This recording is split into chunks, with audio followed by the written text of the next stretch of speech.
James Harden is now a Cleveland Cavalier, his sixth NBA team. And you have to just ask the question, does this push Cleveland over the line to be a championship contender? What's up, guys? Welcome back into the channel. We are approaching the NBA trade deadline, and it's been a wild one. Like, the Jazz and the Wizards both being buyers at the trade deadline. Like, I don't know anyone that had that in their bingo card. Chris Paul over to the Raptors, Kobe White gone over to the Hornets. There's been a lot of interesting moves going on around the league. But the biggest one so far, in my opinion, is James Harden to the Cavaliers. He supposedly did not request a trade away from the Los Angeles Clippers. Apparently he was happy playing in his home state of California. But I asked the question, why then did LA make this move? They're in the midst of making a comeback this year. They looked like they're ready to go and make a drive and push for maybe a top 6 seed in the West, most likely a play-in berth. And now they've taken a swing and effectively made another move towards rebuilding, which I respect that they need to do, but I'm just interested at the timing of it. And they get a guy like Garland, who is solid role player in the NBA, a good starting point guard for any NBA team, a nice building block for the future of the Los Angeles Clippers. It is a good move, but I just don't know why they would have made this move if Harden wasn't at least showing some agitation. Apparently it's come down to money. He wasn't happy with the amount of money that he was getting paid, and that's just feels like James Harden in a nutshell, really, especially towards the end of his career. But let's talk positively. He is still producing at a high level. He is still averaging 25 points per game. He is still one of the premier playmakers in the NBA. And he comes to a Cleveland team that have not been able to capture the fire that they had last year. They have had an indifferent start to the year. They've slowly started to put it together. They're kind of looking up in the East right now rather than looking down. They have the opportunity still to fight. I think probably they're still in the position to fight for the second or third seed. I think it would take a collapse from, I wouldn't say a collapse, but it would take a drop off from both the Knicks and the Celtics, who are just a couple of games ahead of them right now, that I'd be interested to see if they make that drop off while Cleveland also continues to improve. But this is a team that are ready to win now. They want to win now. And James Harden is a move in that direction for sure. Apparently, obviously this never came out while they were playing together. It's always the way these sort of things come out. Now, as soon as this trade goes down, rumors emerge that Donovan Mitchell and Darius Garland did not like playing together. Who knows how true that actually is? Maybe we'll never know. Maybe one of them will eventually come out and admit that they didn't like playing with the other. Who knows? I guess we'll see. But I think this is obviously another sign that, I know the Cavs are trying to save a bit of money, but also maybe this the belief that they have in that toe injury of Darius Garland's healing, and just believing maybe that that's just going to be a long-term thing that's going to plague him for his entire career. I feel like that's probably another reason why the Cavs were willing to make this move. It obviously also opens up some opportunities for them to save some money and maybe take a bigger swing at a bigger guy, maybe even a Giannis Antetokounmpo if that saga drags on into the summer. But for this year, you're not really looking at the regular season. The Cavs are almost definitely going to be a top 4 seed in the East this year. And then they come to the playoffs. Last year they were unbelievable during the regular season, had the number 1 seed. Then they fell flat in the first round. Obviously injuries played a big part in that, but they fell flat in the first round, lost to the Indiana Pacers. And you're just looking around and you're wondering what they're going to do this year when we get to the playoffs. Donovan Mitchell, as we know, one of the premier playoff performers. He always raises his game in the postseason. He is one of the elite scorers in the entire NBA. But then Jared Allen has kind of built up this reputation of something of a flaker in the playoffs. Evan Mobley, there's that question mark still around him. His lack of offensive growth this year has been super disappointing to me. Still one of the premier defenders in the league, but his lack of offensive growth has been a serious concern for me watching the Cleveland Cavaliers this year. Maybe it's one of the reasons why they have failed to push on from what they were able to do in the regular season last year. And then you add James Harden to that, who is notoriously known as a guy who somewhat flatters to deceive when it comes to the playoffs.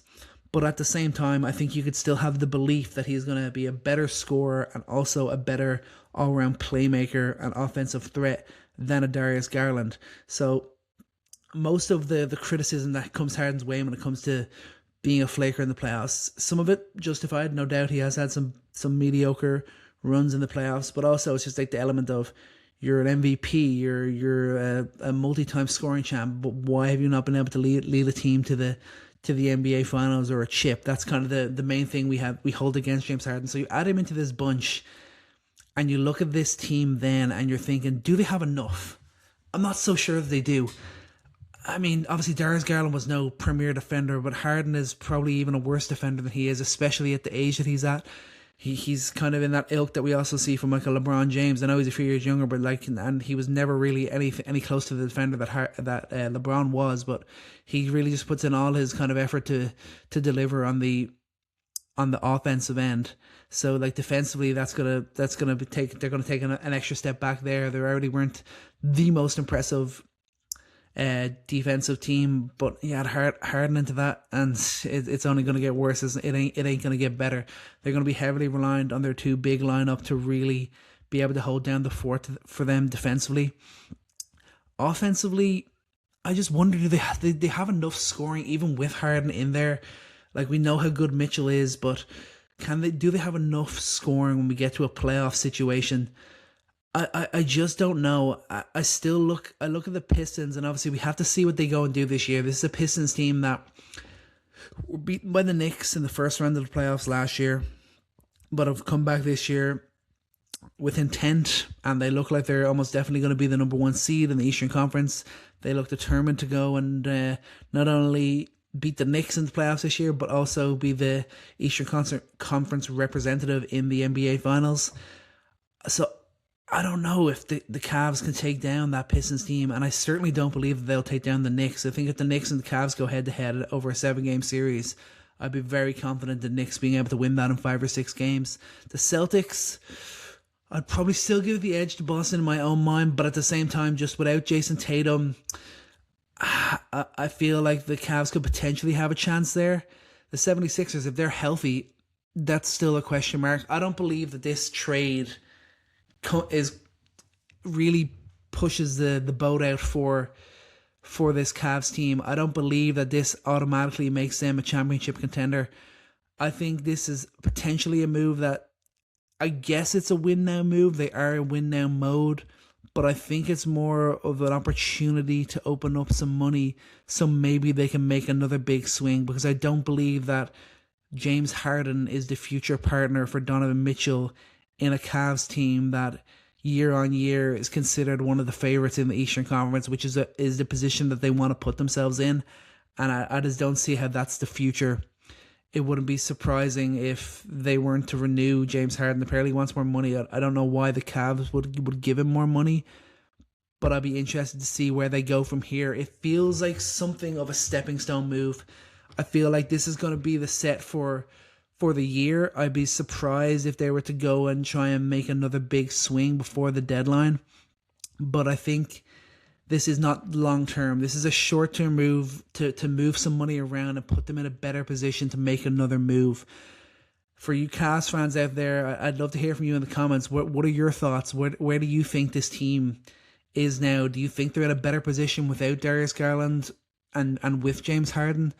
It's got to be tough, because we know James Harden is a talented player, but at the end of the day, he's 36 years old.